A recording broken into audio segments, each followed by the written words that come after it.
Hello everybody, welcome back to IT Security Labs, and today we are going to be attacking a machine that I actually made. On this channel we usually attack machines from VownHub and TryHackMe and so forth, but recently I took the OSCP and I managed to pass the exam with 100 points, meaning I was able to hack every machine on the exam. And one thing that I noticed is that the practice machines that were around were not really OSCP like. The only machines that are very close to the practice that you need for the offensive security exam are from the proving grounds and sometimes some of the labs. So I resorted to making my own for practice purposes because I don't have access to those to show you. So if you're interested in following along, this is a machine that I made to show you some of the critical skills that I think you're going to need. Specifically, they say that you need to have the ability to identify vulnerability. If you cannot find the vulnerability, there's no way you're going to be able to hack. So that's the first part that I'm going to share with you is how do you identify vulnerabilities? What should you be looking for as you practice for this ethical hacking or even a pen test environment?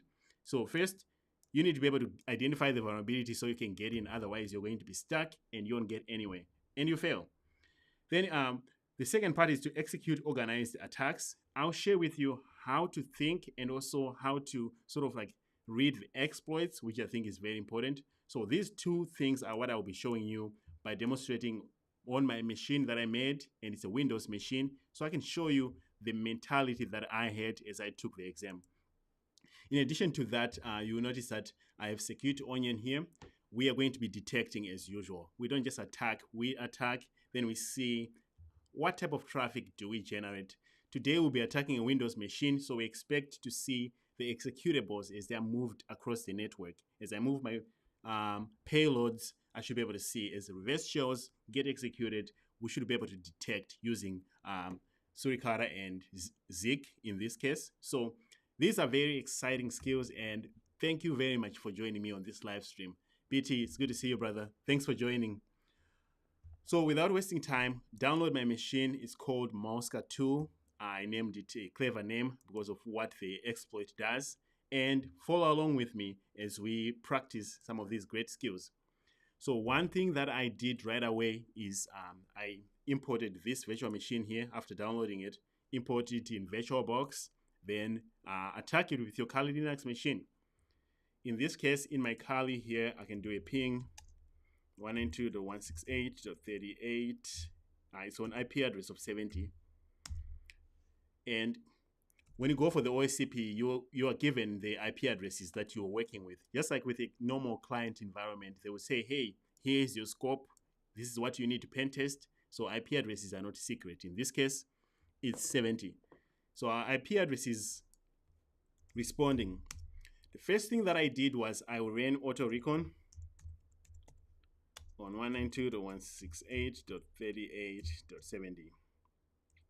Auto recon automates our nmap scans and also scans other things that it finds. So this is what I used as I was getting ready, and even during the exam I used this. But for demonstration purposes, I don't think auto recon really helps us with learning. So we'll run nmap scans manually here. -SV, -SC. I would like to run a full TCP scan. This will scan on all TCP ports. That's what this switch does. Service versions, this one will tell us the service name and the version if it finds it. And this one will use some default scripts that it finds from nmap, like SMB scripts and things like that. So we can do that. You also want to do a UDP scan. A lot of people miss UDP scans, but you also want to do an SU. In this case, I'm not using any UDP stuff. So right away, I'm just attacking my victim. This should take a few minutes, but as we do the scan, one thing you need to keep in mind is the defenders will pick, especially this flag that we used here in nmap. They will definitely pick this because you're using default scripts. Some of them are very aggressive. So if you go to Security Onion, which you can set up, you will notice right away that we have a lot of alerts from nmap.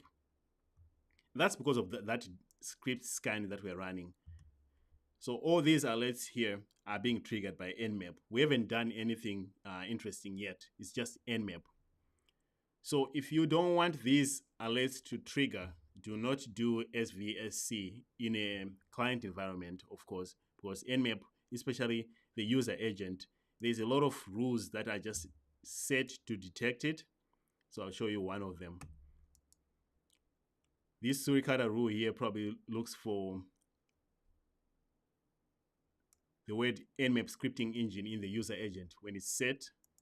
So as a good attacker, if you want to hide on the network for your client so you don't get busted within 2 minutes you're there, don't do the SVSC scans, because as you can see, it's loud. All right, so let's go back here. Our scan is still running. I'll show you, I think I just ran it here. It's the same exact scan, as you can see. It will just hang for a little bit because it's doing the full scan. Here is your methodology that you might want to follow, because I did the same. I started at the top here, and Windows, for whatever reason, is the hardest to enumerate. Linux is very easy. You have seen me attack Linux machines here over and over again. I did not have any problems with the Linux machines. Windows is what gave me some problems. That's why it took me 17 hours to get through all the points, because of Windows. So you need to know how to interrogate these ports one at a time. And the best thing you need to do is know when to move on. In this case, I like to be efficient, so I don't just start from the top and go down. Unless if I see FTP anonymous login allowed, then I'd start there. But you look right here, it's an RPC port. Usually this is accompanied by a bunch of other RPC ports. By default, Windows opens these ports. So this one and this one. 445 is also open, but it tells us what version of Windows this is. Windows 10 Pro and a build number here. That is very helpful for us, because when later in the attack, we know we're dealing with Windows 10. And usually it's not this distinct, but this time we know we're attacking a Windows 10 machine. So that's good to know. And the name of the machine is Mousekatool. That's really good information that we need to know. All right. I haven't seen any low-hanging fruits yet, but then I see this 5357. But again, by default, if you see this, Windows opens this port. As an attacker, I'm looking for something that can let me in.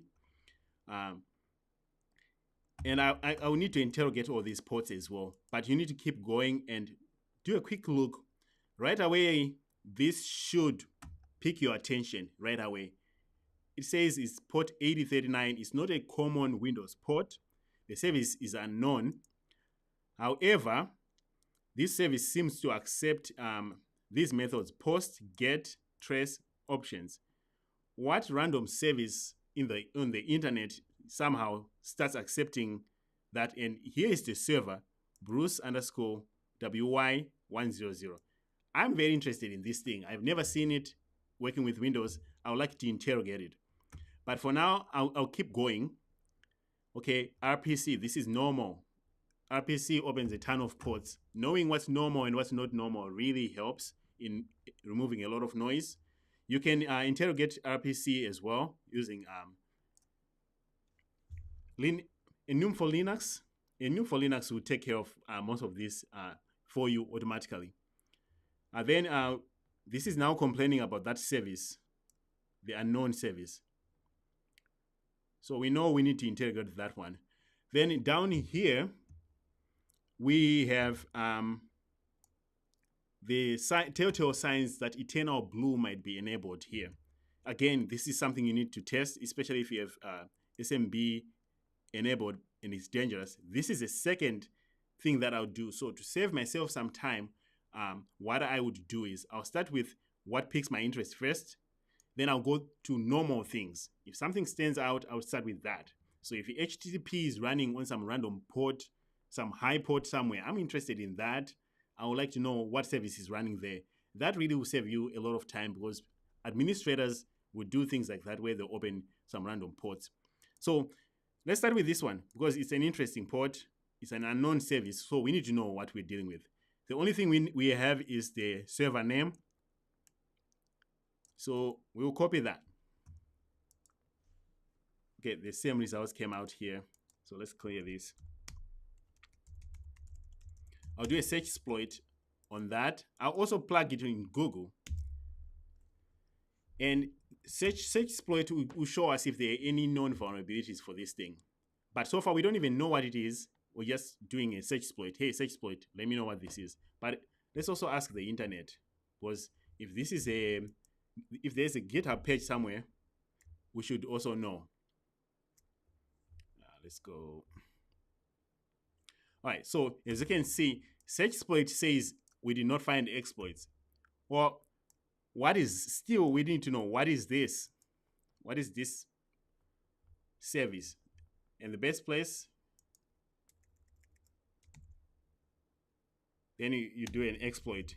Every time I Google something, I type exploit, because that's what I'm interested in. And this is how you interrogate services. Just because you looked up in search exploit says nothing, doesn't mean you're done. Being able to, like I said, like they say here, identify vulnerabilities using persistence. That's part of the persistence, where you do a double check, search exploit or Google. So far, Google is telling me that this, now I know what I'm dealing with. It's saying there's a path transversal for that. So I'll open first result. There's also this one. I'll open that. And this is now the critical skill that I also wanted to emphasize. Knowing how to read these. If you cannot read exploits, you're going to have the hardest time interrogating Windows systems. If there's a public exploit out there, you need to know how to read it. So it's saying Mini Mouse 920. That's the name of the service. The only thing that I came with was its name. So wait, let me see if the name is showing here, so I know I'm looking at the right thing. It says server Bruce _ WY. So if I go here, that's the same thing. It accepts post, get, trace options. It's behaving like an HTTP service. So I know I'm looking at the right thing.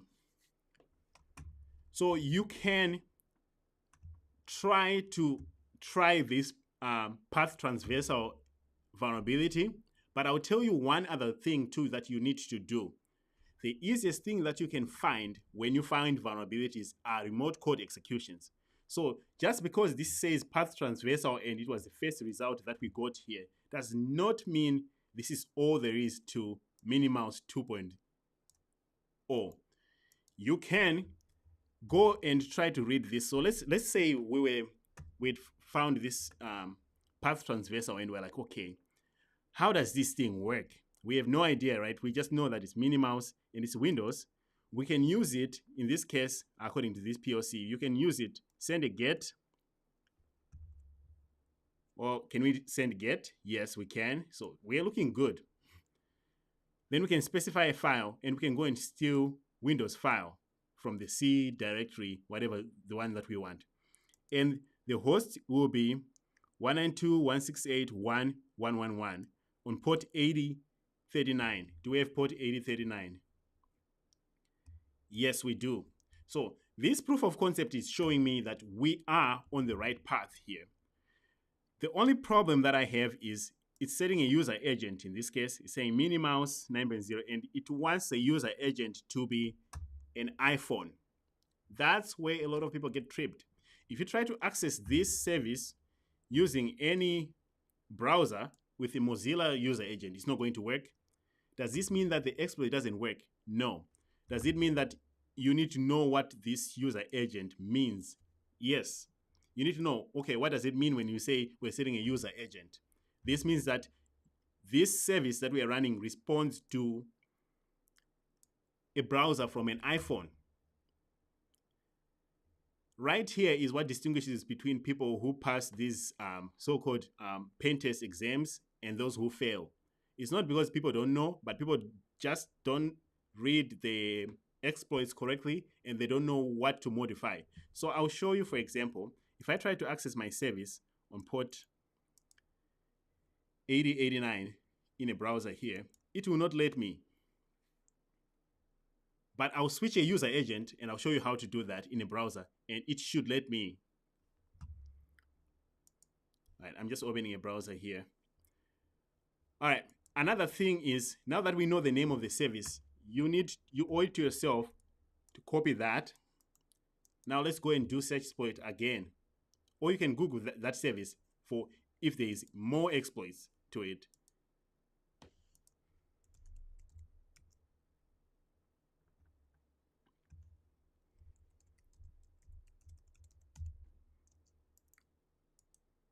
Now you know what it is, right? 2.0. Guess what? We get news for you. There is a remote code execution here, and it's a Python script. You would not have known this if you did not do this enumeration again. This is where, when you go to the OffSec or some of this forum, there's this motto that a lot of people hate, including myself, the try harder mentality. That's what they mean here. Just because you found path transversal on the service, don't bang your head on this path transversal for 3 hours. You need to step back and say, wait a second. If path transversal is not working, what else is there? Or are there other proof of concepts on the same execution? In this case, you can try the path transversal and it will probably work. You can steal the flag, or you can just do a remote code execution. So what is the biggest takeaway here? Biggest takeaway is you find an exploit. Maybe that's not the only exploit. Maybe that's not the only way to do it. You find an exploit that's written in Python 2 and is giving you a lot of problems with errors and stuff like that. Go and look for one that was written in Python 3 or convert it to Python 3 yourself. But chances are somebody already fixed all those errors on GitHub. So you need to go and say, I found this exploit. Where else can I see that exploit? I found this service. What else is there about this service? Everything. So in this case, we had to think critically to get here. If you are just somebody who memorizes things, you will be stuck on this path transversal. So what I was saying was, if you wanted to access the service, it's probably on HTTP 192.168.38.70 on port 8089. We get nothing, right? According to our exploit on path transversal, this thing is accepting a user agent from a phone. What user agent are we setting right now when we access it using browser? We're setting the user agent as Mozilla. So this device works with user agent iPhone. So what you can do is, okay, how do I get a user agent to be iPhone instead of whatever that is? Let me see if my little tool still works. Here is a little plugin in Firefox. And this plugin will actually, let's see.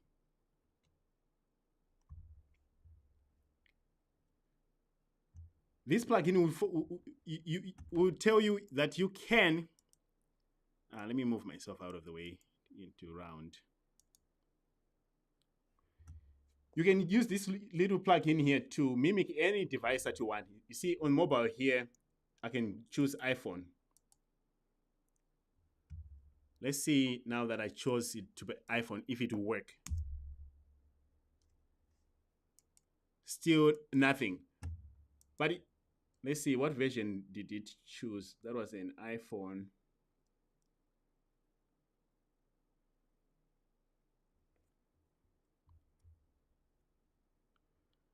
iOS 14. Okay. So this is setting it to Safari. So it might work, but at least try this, what I'm doing here. You can also just try a normal curl and see what happens. So it's not working either way. This should be a sign, oh, this thing doesn't work, but there is a vulnerability. How do you know? Because the name of the server is set to this, and this is what you found. Then this is where search exploit becomes interesting for us. Okay, that was a dead end. That was a rabbit hole. Move on, do another search. So this ability to bounce. Oh yeah, somebody says run burp. Exactly. So we can go and use burp to set that user agent, and we can do a path transversal. So I'll keep that in mind. But I'll also come because I know there's a remote code execution here. I like that. So I'll go to my machines directory.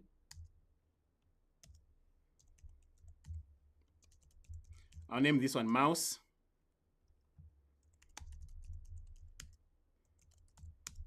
Then I can do this. In my mouse, I have nothing. So let's get this Python script here in my mouse directory. -m.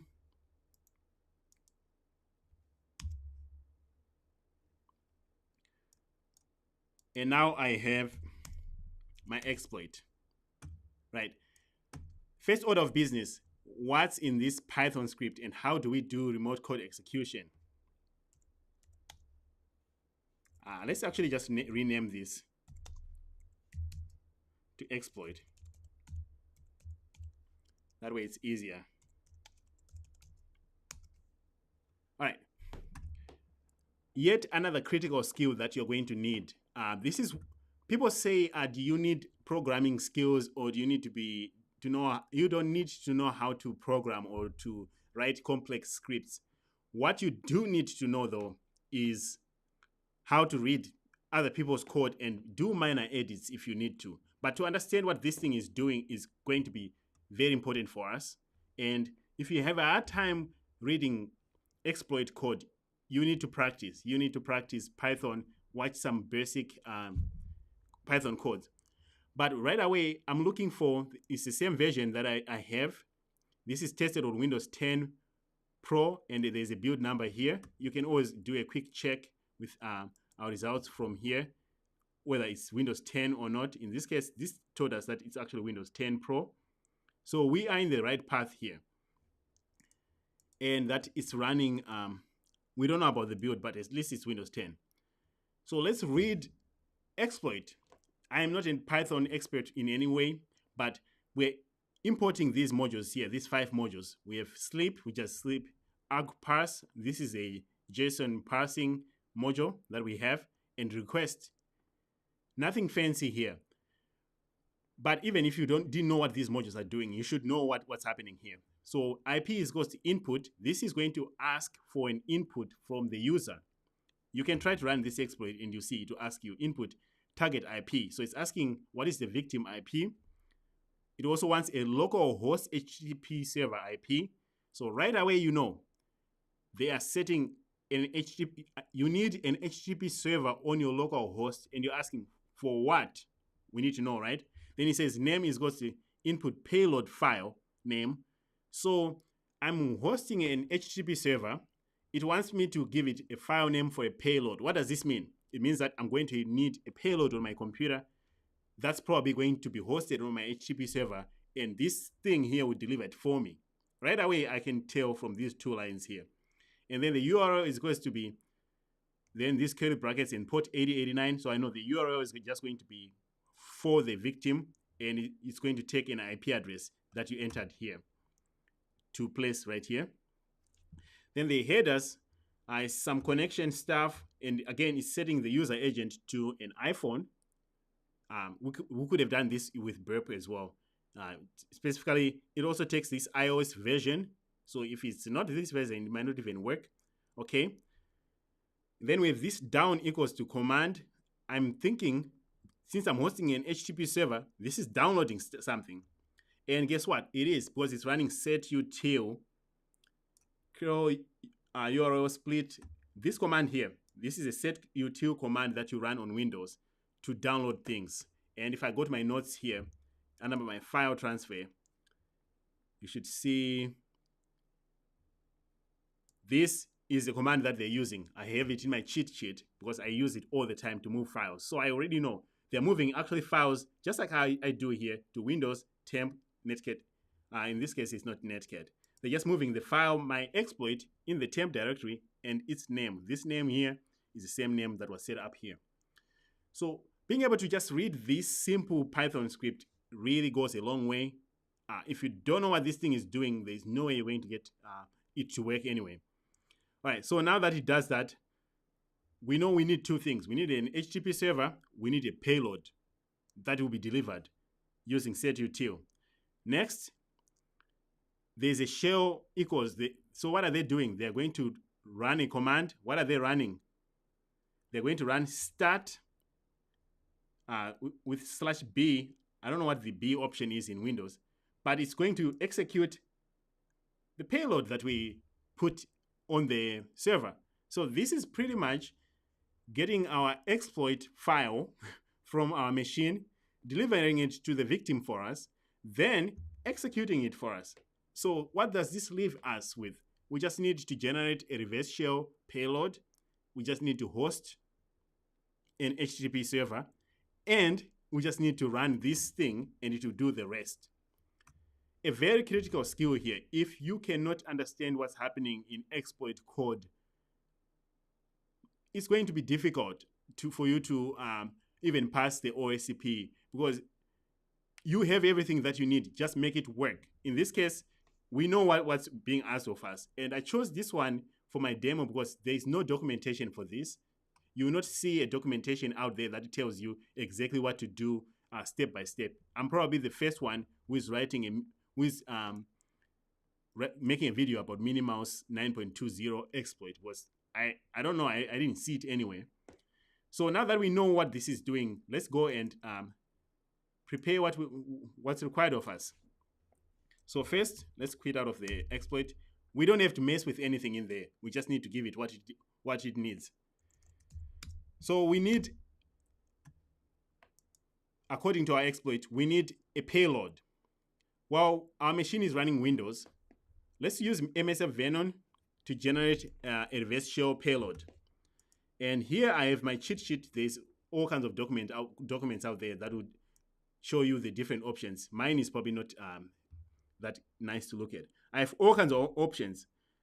Since this is Windows 10 and it's a relatively newer version of Windows 10, I start with a 64-bit option, just a clean Windows 10 64-bit, no encoding, nothing. If it fails, then I'll encode things, but I'll start with a clean one. And I'll explain what MSF Venom is doing here. All right, so MSF Venom will generate a malicious payload for our Windows system. It says, hey, it's a Windows 64-bit. It's a shell reverse TCP.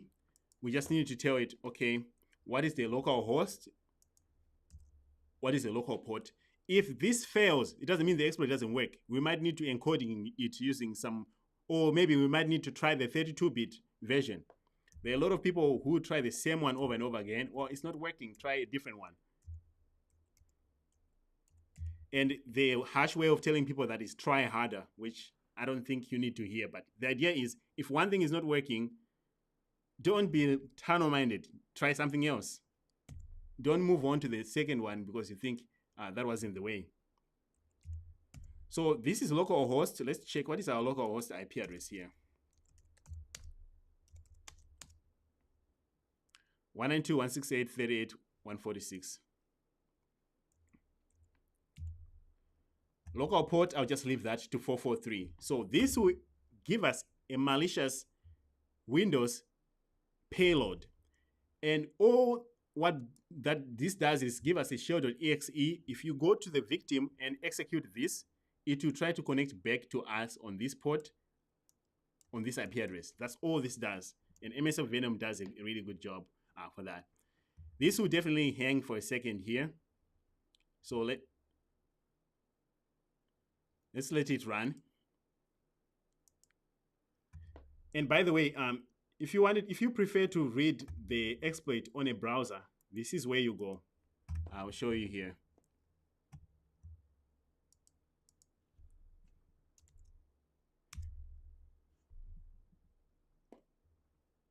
It's the same exact exploit. Another thing that you can do is you can go and visit the vendor homepage to try to see any default credentials about this thing, to try to understand more things about this. You need to visit the vendor. In this case, I'm not visiting it because I know what this does. All right, so we now have shell.exe. If I do an ls here, shell.exe. So let me open another tab in this same location so we can host our HTTP server.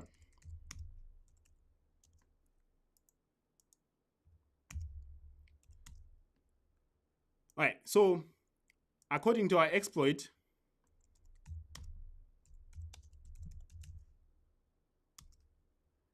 we need to have an AO host HTTP server IP. My HTTP server, I'm just going to host it in the same directory where my exploit is. So I'll use Python 3 and then the HTTP server module. And I'll just host it on port 80. Here's something to know too. Sometimes this will be listening on a local host and it will give you a port. You need to know, oh, what port is this listening on? If my local host is going to be a different port than 80, you need to specify it. This is going to come to port 80 because that's the default port. If you host your HTTP server on a different port, you need to specify it here or edit this so that it does that. In this case, I'm just going to host it on port 80 because why make my life harder? So my HTTP server is running. Here's my shell.exe. All right. Now I just need to run the exploit.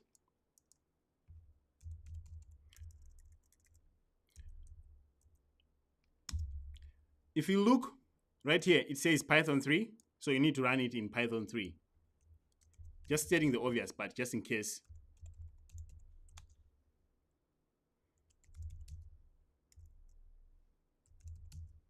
Exploit.py. The exploit should ask me for the IP address. Okay, target IP. What is my target IP? 192.168.38.70.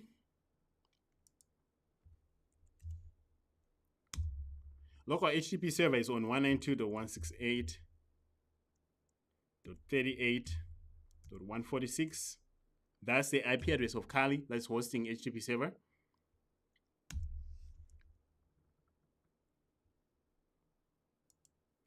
Payload file name, shell.exe.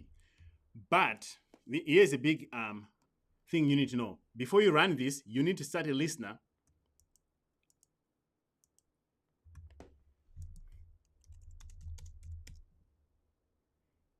So naked minus LV and P. You can start a multi-handler listener here. It doesn't matter really. This is the port that we set our MSF Venom payload to on local port. So what's going to happen here is you see our HTTP server hasn't received anything. If our exploit works, it should come here and download the exploit. Then it should trigger the exploit. So the moment we hit enter, we should see retrieving payload got shell. Well, first we need to verify, did it receive payload? Yes, we see a 200 here. Somehow it gets it a couple times. I don't know why. But we know that the exploit worked because it came back and tried to retrieve the payload here. And if we go back to our shell, we're in on the system. Simple remote code execution vulnerability. So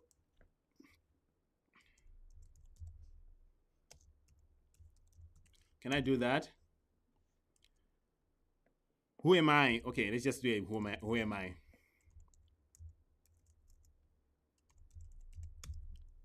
So you're in here as Mickey, which is the user. So we were able to get in and do remote code execution. The most important thing is know how to read exploits. If you cannot read or know what's going on with an exploit, that is a big disadvantage to you because you will miss out on a very simple way to get in on a machine because somehow you have no idea what the exploit is doing. So in this case, we got in and what are the options for who am I? Or, yeah. So I ran a who am I or I can see that I have all these privileges here, but I'm also part of the administrators group. here. So I know this is a typical 10-point machine. It's a very easy machine. This is not a 25 or 20-point machine. It's a 10-point machine. You have a public exploit. You modify it a little bit, you execute, you get in. You get your 10 points. Or this is a classic how to get into the machine, which will give you partial points. So let's get our flag here. Then we can go and look at what did we detect. And then we emphasize a few things here. Or we can do it there. Let's see what's in here. Type note.text. All right, so this is saying what the application does. Phone is your mouse. Phone is your keyboard. When you are, okay, the mini mouse application that is vulnerable in this case is used by people who want to use their phone as a mouse and keyboard. That's what this little application was supposed to be. That's why I named the machine Mousekatool, because it's supposed to be a tool from Mickey Mouse. I have a 2-year-old kid, so it just made sense to make it that way. But this is some random application that's supposed to give you a keyboard and a mouse on your phone when you're connected to your Windows 10 machine for whatever reason, if you wanted to do that. And of course, it's vulnerable. So let's go to our users. Since we're in as Mickey,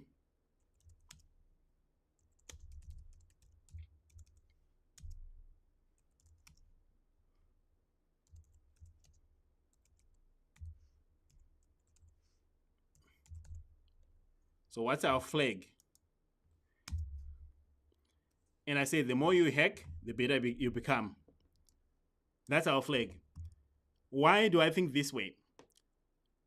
You don't just wake up and know how to run MSF Venom and know that MSF Venom is a thing. You don't just wake up and know how to run setutil and that setutil is a tool that you use. As you can see from the way we attacked the machine today, I had some background knowledge in how I was reading that Python script, like setutil and all those tools. So the best way to know is just practice. Practice as much as you can with Hack the Box, Try Hack Me, TJ Now, and all that stuff. Most of the things when I was going through the OSCP exam, I used all my knowledge from practicing a lot to actually get places. Like I know if I didn't know how to move files around between my Kali and the victim, that would have been the biggest problem, even though that's not the main thing. So if you're not comfortable with moving files, reading exploits, enumerating ports, knowing that sometimes you need to start with the weird ones, and also enumerating the common ones correctly, you only get that through practice. That's why I believe that this is the way. So this is how we were supposed to get the flag on my very first Windows CTF machine that I made. But we are not done. We are definitely not done. We did an attack here. What good is an attack if we don't know what the attack generates? So let's look at that. In the last 2 hours, we generated a bunch of nmap alerts, as you can see from Surikata. But we have an interesting one. We also moved a .exe file across the network in a plain text unsecured way. We hosted an HTTP server. It wasn't even HTTPS. We didn't encode anything. We sent it the executable the way it was. It wasn't even like base64 encoded or anything like that. So of course, that executable is one of the biggest artifacts that the incident responders are going to have. They're going to want to get a hold of that executable and also know that it was transferred. So this one says exe or DAO file download HTTP. This is what I think happened when we downloaded the executable. I haven't looked at this, so you and I are looking at this together. It saw it 4 times. Let's check. What was the name of our executable? It was shell.exe. So we should see in the network.decoded shell.exe if that is the one that actually triggered this Surikata alert. Then we should look at the rule that fired. How is the rule constructed that detect this type of attack? I think this right here is what distinguishes what I do on this channel to everything that you see on the internet, where you just learn how to attack and you move on and you can go to sleep. Here we are now learning, as a good guys, how do we know if somebody's moving executable files in my network? All right. So here is we see an HTTP 200 OK. It even tells us it was a Python simple HTTP server. What is the command that I ran to get my my server going? It was Python minus. It was an HTTP server, and here saw a 200 OK. I was curious. Is this executable? I really wanted to see the shell.exe, but it's just saw a 200. And this is where I might actually just request a Pcap out of this thing. I'll request a Pcap, then we can interrogate the Pcap later.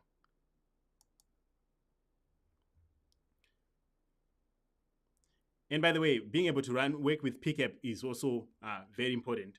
So if you wanted to interrogate this further, you should, and using some file extraction features of Wireshark, you should be able to see and actually get the file and test it yourself from this Pcap here.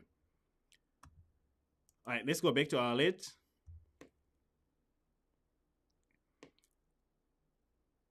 Suspicious post with reference to Windows folder, possible malware infection.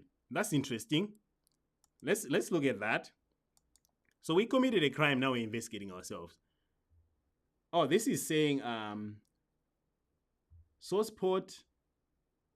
What was the destination port here? Okay, let's open one of these. What are you talking about? All right, so here's a post command, and I would like you to see the relationship between what we did and how this worked. The post command is what uploaded our executable to the victim, and the command that it ran was post using setutil. Remember this section of the code in our exploit right here. In this case, it uploaded shell.exe, which is exactly what we did. And this right here, the command, the post and the setutil is exactly what's here. This line. This is what got caught by our intrusion detection system. So what is the takeaway here? If you're going to run these exploits from the internet with the intent to not get caught, you might have to modify them. Just picking an exploit from the internet and running it on somebody's network or on a client's network is going to get you caught. Like this is a very simple example where you got caught. How else would you have tried to avoid this? You could do some encoding. If you're going after maybe Linux system, you can do base64 the whole thing. URL encoding is another one if you're going with detection. But this one is categorized as a Trojan. But let's look at the rule that fired, because knowing what is catching us is very important, right? It's an alert and it's looking for HTTP. So maybe if we had modified this, instead of using HTTP to get our payload, what if we had just went with a Samba share? This rule would not have fired. What if we had gone with a different way to deliver the exploit? This rule would not have caught us. So it's looking for HTTP. Source is home network to any external net. In this case, my home and external, they're all the same. I didn't customize my suricata in this case. Here's a message that is there. But let's look at what it's looking for. It has a lot of things that it's looking for as part of the content here. I think we got caught by the HTTP request body here. This part is what got us caught. And the pattern it was looking for was us writing into some form of Windows, C Windows something. So it saw us sending a post, and we were destined for a location in C Windows. And that's what got us caught here. So maybe if we had written somewhere else, or actually maybe it would have been caught anyway with C. That's the rule that fired. Again, this is where the money is at, being able to read the rule that fires, how did the rule work, and which part of our attack did it catch. So far we see that. And this one showed us that we actually delivered shell.exe. I think it's the same one here. So the network.data.decoded section for me in Security Onion is amazing because it tells me exactly what happens. So with this in mind, you can now go to Kibana. Let's see. Let's do some queries directly so we can find some more data here about the attack. And this is us just going here, practicing hunting data, hunting things as they happen on the network that we need to know. We want to find out what else did this person do. I'll just put the last 2 hours. If this was your SIM solution and you're monitoring this, the first thing that will pop up to you right away is, wow, on this time here around 9 p.m., we had 60,000 events. Look at our baseline. We are like 412, something like that. So this right away should wake you up, right? You should be like, what's going on? This is not normal. So right away, you should know. Then if we know that the attacker executed shell.exe, you can just search for shell.exe. Why would you just search here for that particular name? You are looking at, did the attacker infect other machines other than maybe just that one? Then you'll be able to see every instance where that reverse shell was executed. And here is a few times where it was seen right here. And your goal is to come in here and see, is it a different victim or is it just one victim? Because you can clean up one machine on your network, but if the attacker was on 20 machines, well, that's kind of useless, right? So you need to see how many machines, what is the extent of this shell, because it does bring a very interesting thing. Another one is another unique identifier is the port 4443. That's when we did a reverse shell. Kibana should give me back instances when 4443 happened. In this case, I can see here, here, here, here. This is instances where the port was seen. And again, you can do some more filtering here to see what is the extent of the attack. How far did they go? Was it one person? Was it multiple machines? Did they do it multiple times? Meaning, did they come in the machine and leave, then come back in? In this case, that's exactly what I was doing. I did it and I left and I came back in again. Then this will give you a timeline. We'll say, well, it looks like the attack, the full 443 reverse shell started at 9. That's when we first saw this type of attack happening. And you need this as part of your incident response. You don't just fix one machine. You don't just respond to one incident. The scope of what happened is very important. So that's what I had to show you today. I'll just do a quick recap. And if you have any questions, please let me know in the comments. Thanks, BT. And all those who are becoming members. First order of business. We saw this exploit here, path transversal. A noob or somebody who does not have a lot of experience, they will bang their head with this path transversal for 3 hours. Someone with a little bit of experience will say, well, I saw path transversal. What else does this thing have? And they'll copy this, plug it into Google, and look for remote code execution. Remote code execution is the easiest one. Or they'll look for this for a better proof of concept that will show them step by step. If you just bang your head on this because you have tunnel vision, that might not be ideal. So that's the first thing that I wanted to emphasize is do not be tunnel vision. Just because you saw your first hit on Google doesn't mean that's the way to go. Maybe there's a better way. You now have the name of the exploit here. The second part was being able to read the exploit. When you find the correct exploit, maybe just run the exploit and see what it's asking you. Just run it. In this case, this was asking for an HTTP server. It was asking you for a payload file. If you are somebody who is creative, because one of the things that they talk about here is you need to use persistence, you need to be creative, you need to have perception, and you also need to organize your attack properly. So, of course, they're not going to give you an exploit that just runs out of the box. They're not silly. You don't go to the exam and pass this one by just picking some random exploit and click, click, click, give it an IP address and it works. You are going to need these things that they're looking for.